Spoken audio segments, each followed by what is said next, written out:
The RESONATE-2 trial is a randomized phase 3 trial for previously untreated patients, patients who needed therapy by our traditional criteria, but had not previously had any treatment for their CLL. And it compared a drug, chlorambucil, which has been around a long time, which some would consider standard of care in older patients, versus Ibrutinib. So the trial was limited to older patients, those over 65. We often use that cutoff.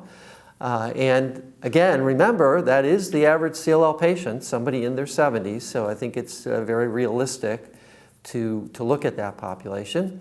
And it simply asks the question if one treatment was better than another, with the primary endpoint being progression-free survival. Did patients do better for a longer period of time? There's other secondary endpoints like response rate and, of course, safety. And what this study showed was a very significant difference between the two treatment arms in favor of Ibrutinib. Progression-free survival was significantly longer, and even with fairly short follow-up of the study, a median follow-up of about 18 months, there was an overall survival advantage. So people lived longer if they received Ibrutinib as their initial therapy.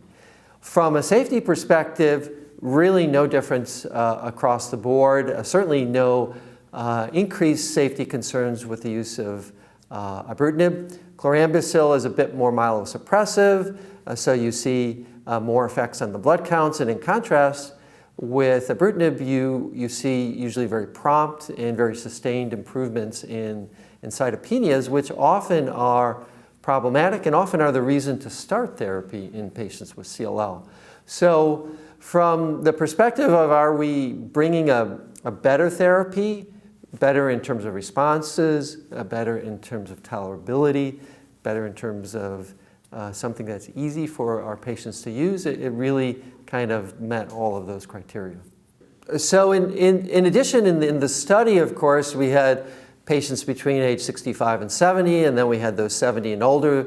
Again, those 70 and older would be sort of an average CLL patient who's starting therapy, and we saw benefit in both groups. There really was no distinction. It also speaks to the fact that it's well tolerated. So often patients who are older, of course, have more comorbidities, diabetes, hypertension, the usual things that we see, and that didn't impact either the efficacy or the tolerability of the treatment.